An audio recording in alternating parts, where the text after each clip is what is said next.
Friends, आज का हमारा टॉपिक है the variation of Gibbs energy G with temperature and pressure, यानी कि ताप व दाब के साथ गिब्स ऊर्जा का परिवर्तन। गिब्स ऊर्जा के डेफिनेशन से अपने को इक्वेशन जो प्राप्त होती है वो है कि जी बराबर जो गिब्स एनर्जी होती है वो जी गिब्स एनर्जी को जी से डिनोट करते हैं और जी बराबर होता है एच माइनस टी एस, यानी एंथैल्पी माइनस टेम्परेचर और एंट्रोपी। एच जो एंथैल्पी जो होती है वह इंटरनल एनर्जी और दाब आयतन कार्य के योग के बराबर होती है।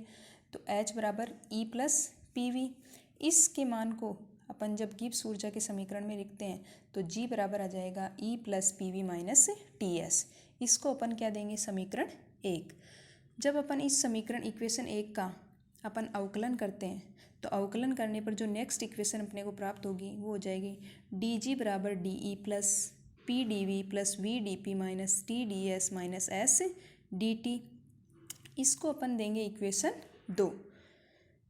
आगे आता है कि जो फर्स्ट लॉ ऑफ थर्मोडायनेमिक्स है या ऊष्मागतिकी प्रथम नियम के अनुसार जब अपन देखते हैं तो डी ई बराबर होता है D Q minus D W, यानी जो इंटरनल एनर्जी होती है वह अवशोषित की गई ऊष्मा और कार्य के बराबर होती है।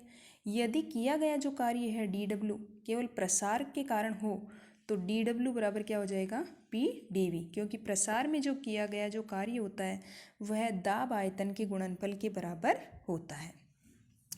तो उत्क्रमणीय प्रक्रम के लिए जो अपने पास आता है डी एस बराबर क्या हो जाएगा डी क्यू अपॉन टी, यानी जो एंट्रोपी होती है वह ताप के साथ ऊष्मा में जो परिवर्तन होता है उसको अपन क्या कहते हैं, एंट्रोपी। जब इस टी को पक्षांतरण करके इधर ले आते हैं तो अपने पास क्या आ जाएगा डी क्यू बराबर T D S. D Q बराबर अपने पास क्या आ जाएगा टी डी एस। अब अपन क्या कर सकते हैं कि यहाँ से जो डी क्यू की वैल्यू है यानी ऊष्मा की जो वैल्यू है अपन फर्स्ट लॉ ऑफ थर्मोडायनेमिक्स ये का जो समीकरण है उसमें रख सकते हैं। यानी फर्स्ट लॉ ऑफ थर्मोडायनेमिक्स जो था कि इंटरनल एनर्जी और दाब आयतन कार्य के योग के बराबर है, तो उसकी जगह अपन इसका मान रखेंगे तो अपने पास क्या आ जाएगा डी ई बराबर T D S minus P D V. ये अपने पास आ जाएगा फर्स्ट लॉ ऑफ थर्मोडायनेमिक्स के अकॉर्डिंग। अब क्या करेंगे, इसको अपन दे देंगे इक्वेशन 3। अब इक्वेशन 3 को अपन इक्वेशन 2 में रखते हैं, यानी इसमें इक्वेशन 3 से डी ई का मान जब अपन समीकरण 2 के अंदर रखेंगे तो समीकरण 2 में रखने पर डी जी बराबर यानी गिब्स ऊर्जा में परिवर्तन T D S minus P D V, ये वैल्यू डी ई की आ जाएगी। बाकी जो समीकरण था P D V plus V D P minus T D S minus S D T, यहाँ से क्या होगा टी डी एस से टी डी एस कैंसिल हो जाएगा और माइनस पी डी वी से plus P D V cancel हो जाएंगे। बचा जो वैल्यू हो जाएगी डी जी बराबर V D P minus S D T, जिसको अपन क्या दे देंगे समीकरण 4। अब समीकरण 4 के लिए अपन अलग अलग कंडीशन लागू कर सकते हैं कि जब अपन स्थिर दाब लेते हैं या अलग अलग रूपों में व्यक्त कर सकते हैं। जब अपन स्थिर दाब लेते हैं तो स्थिर दाब पर क्या हो जाएगा डी पी बराबर 0, और जब डी पी की वैल्यू 0 होगी तो इक्वेशन 4 क्या आ जाएगी अपने पास डी जी बराबर माइनस एस डी टी।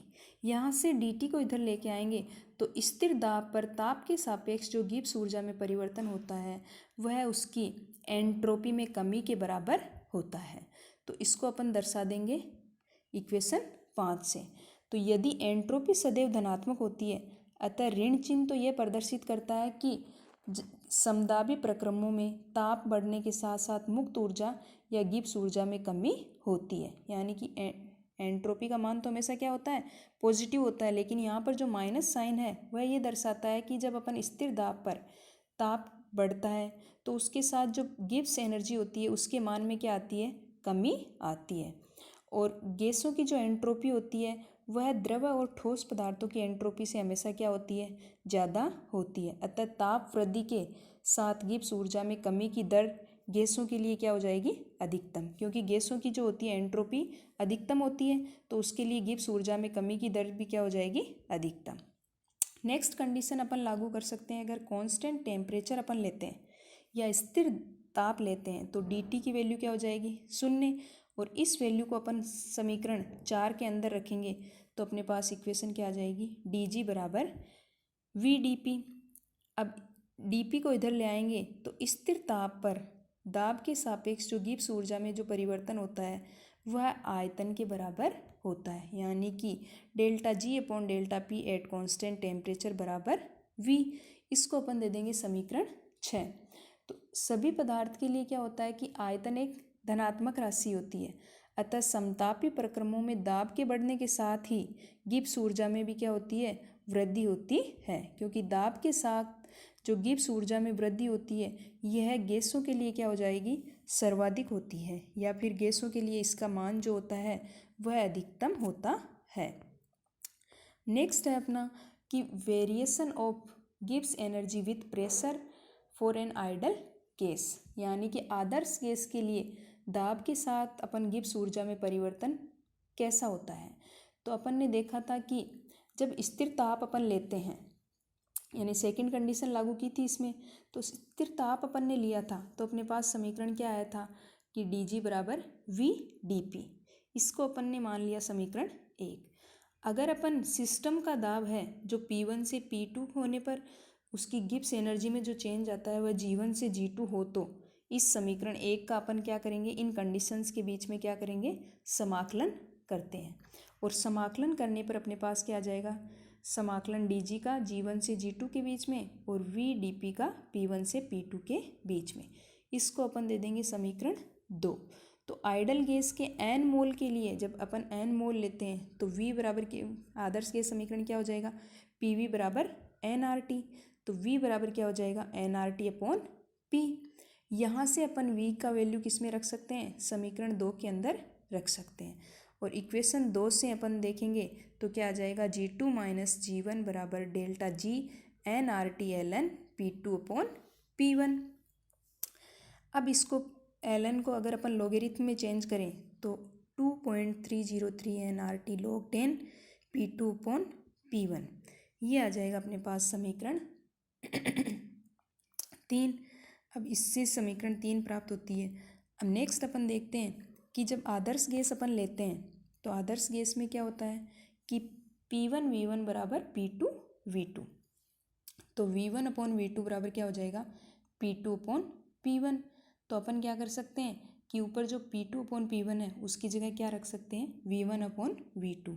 तो डेल्टा G बराबर क्या आ जाएगा, 2.303 nRT log 10 V1 upon V2। इसको अपन दे देंगे समीकरण 4। अगर अपन 1 मोल आदर्श गैस लेते हैं तो 1 मोल आदर्श गैस के लिए क्या हो जाएगा, n की वैल्यू क्या हो जाएगी 1। तो समीकरण क्या आ जाएगा, डेल्टा G बराबर nRT ln P2 upon P1 बराबर RT ln V1 upon V2। इसको दे देंगे समीकरण 5। यहाँ पर G क्या होता है, एक स्टेट फंक्शन है, अवस्था फलन है। और जो अपना समीकरण आया था 3 और 4, ये 3 और 4 जो समीकरण है वह है गिब्स एनर्जी में परिवर्तन को दर्शाते हैं। एक आएगा दाब के साथ, दूसरा आयतन के साथ। चाहे प्रक्रम अपन रिवर्सिबल लो या इरिवर्सिबल, कोई सा भी प्रक्रम लो, उन दोनों के लिए अपन गिब्स ऊर्जा में परिवर्तन को समीकरण 3 और 4 से ज्ञात कर सकते हैं। नेक्स्ट है कि variation of Helmholtz Gibbs energy A with temperature and volume, यानी कि ताप और आयतन के साथ हेल्महोल्ट्ज ऊर्जा का परिवर्तन, जिसको हेल्महोल्ट्ज ऊर्जा को अपन दर्शाते हैं किससे, ए से सिंबल से उसको डिनोट करते हैं। और ए जो होता है वह आंतरिक एनर्जी या इंटरनल एनर्जी और ताप एंट्रोपी के बराबर होता है। तो ए बराबर ई माइनस टी एस। इसको अपन देते हैं समीकरण 1। जब अपन इसमें सूक्ष्म परिवर्तन करते हैं तो सूक्ष्म परिवर्तन करने पर अपने पास आ जाएगा डी ए बराबर D E minus T D S minus S D T, या फिर अपन यूँ कह सकते हैं इसका अवकलन करने पर। फिर फर्स्ट लॉ ऑफ थर्मोडाइनमिक्स या ऊष्मागतिकी प्रथम नियम से अपन देखते हैं कि डी ई बराबर क्या हो जाएगा, D Q minus D W. अब अपने यहाँ से डी ई की वैल्यू किस में रख सकते हैं, उस ऊपर वाले समीकरण या इक्वेशन 2 का मान जब अपन ऊपर वाले समीकरण के अंदर रखेंगे तो अपने पास क्या आ जाएगा, डी ए बराबर D Q minus D W minus T D S minus S D T. इसको अपन दे देंगे समीकरण 3। अब अपने को पता है कि डी क्यू बराबर क्या होता है, TdS होता है, यानी कि एंट्रोपी जो होती है वह क्या होती है, ताप के साथ आंतरिक ऊर्जा में परिवर्तन को दर्शाती है। और dW बराबर क्या होता है, दाब आयतन का गुणनफल। तो dW की जगह अपन क्या रख सकते हैं, PdV, और dQ की जगह अपन क्या रख सकते हैं, TdS। तो यहाँ पर इसका मान रखने पर अपने पास जो अगले नेक्स्ट समीकरण आएगा, dA बराबर हो जाएगा TdS minus PdV minus TdS minus S dt। अब यहाँ से क्या हो जाएगा, TdS से TdS कैंसिल हो जाएंगे, एक माइनस का एक प्लस का, बच्चा का जो अपने पास dA बराबर यानी कि हेल्महोल्ट्ज एनर्जी में परिवर्तन क्या हो जाएगा, minus PdV minus S dt के बराबर, जिसको अपन दे देंगे समीकरण 4। अब इस समीकरण 4 के लिए भी अपन गिब्स एनर्जी की जैसे दो कंडीशन लागू कर सकते हैं, एक कंडीशन स्थिर आयतन पर और दूसरी कंडीशन स्थिर ताप पर। जबकि अपन ने गिब्स एनर्जी में एक कंडीशन स्थिर दाब पर और दूसरी स्थिर ताप पर। तो जब स्थिर आयतन पर अपन लेते हैं तो इसमें क्या हो जाएगा, स्थिर आयतन पर dA बराबर माइनस S dt, तो यहाँ से dt इधर आ जाएगा। तो स्थिर आयतन पर ताप के सापेक्ष उसकी हेल्महोल्ट्ज एनर्जी में जो परिवर्तन होता है वह एंट्रोपी के बराबर होता है, जिसको अपन दर्शाते किससे, समीकरण 5 के द्वारा दर्शाते हैं। तो यहाँ पर भी क्या होता है, एंट्रोपी एक धनात्मक राशि होती है, लेकिन इसके ऋण चिन्ह से भी ये ज्ञात होता है कि जब अपन समायतनी प्रक्रम लेते हैं तो उसमें समायतनी प्रक्रम में ताप बढ़ने के साथ साथ उसके कार्य में क्या आती है, कमी आती है। तो गैसीय पदार्थों के कार्य में कमी की यह दर ठोस और द्रव्य की पदार्थों की तुलना में सर्वाधिक होगी। तो कहने का मतलब है कि यहाँ पर उसकी हेल्महोल्ट्ज एनर्जी के मान में क्या होती है, कमी के बराबर होती है। नेक्स्ट कंडीशन है कि जब अपन स्थिर ताप लेते हैं तो स्थिर ताप पर क्या हो जाएगा, dt बराबर 0। तो इक्वेशन अपनी जो 4 थी उस इक्वेशन में अपन मान रखेंगे, तो इक्वेशन 4 से अपने को dA बराबर माइनस PdV, यानी कि स्थिर ताप पर आयतन के सापेक्ष उसके हेल्महोल्ट्ज एनर्जी में जो परिवर्तन होता है वह दाब के बराबर होता है, जिसको अपन किससे दर्शा देंगे, समीकरण 7 के द्वारा दर्शाते हैं। तो यहाँ पर क्या होता है कि समतापी प्रक्रमों में आयतन में वृद्धि के साथ कार्य फलन में जो कमी होती है, क्योंकि उसकी दाब का मान क्या होता है, नेगेटिव होता है। अब अपन क्या करेंगे, जो समीकरण 6 है उस समीकरण 6 को V1 से V2 और A1 से A2 के बीच में समाकलन करते हैं। तो समाकलन करने पर अपने पास क्या आ जाएगा, नेक्स्ट इक्वेशन प्राप्त होगी। और आदर्श गैस बराबर क्या होता है, P बराबर हो जाता है nRT अपॉन V। जब nRT अपॉन इसकी वैल्यू इसमें रखेंगे समीकरण के अंदर, तो फाइनल अपने पास समीकरण क्या आ जाएगा, A2 माइनस A1 बराबर डेल्टा A बराबर minus nRT log E V2 upon V1।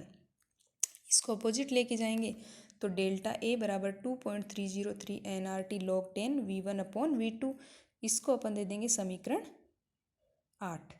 और आदर्श गैस के लिए स्थिर ताप पर क्या होता है, V1 अपॉन V2 बराबर P2 अपॉन P1। ये कंडीशन कब लागू होती है, केवल आदर्श गैस की कंडीशन में, क्योंकि आदर्श गैस में इसका मान क्या होता है, V1 अपॉन V2 बराबर P2 अपॉन P1। तो इक्वेशन डेल्टा G यानी जो गिब्स एनर्जी वाली जो इक्वेशन है 2.303 nRT log 10 V1 upon V2 तथा हेल्महोल्ट्ज ऊर्जा डेल A बराबर 2.303, जब दोनों का कंपैरिजन करते हैं तो डेल्टा G बराबर क्या आता है, डेल्टा A, यानी कि गिब्स ऊर्जा में जो परिवर्तन होता है वह हेल्महोल्ट्ज ऊर्जा में परिवर्तन के बराबर होता है।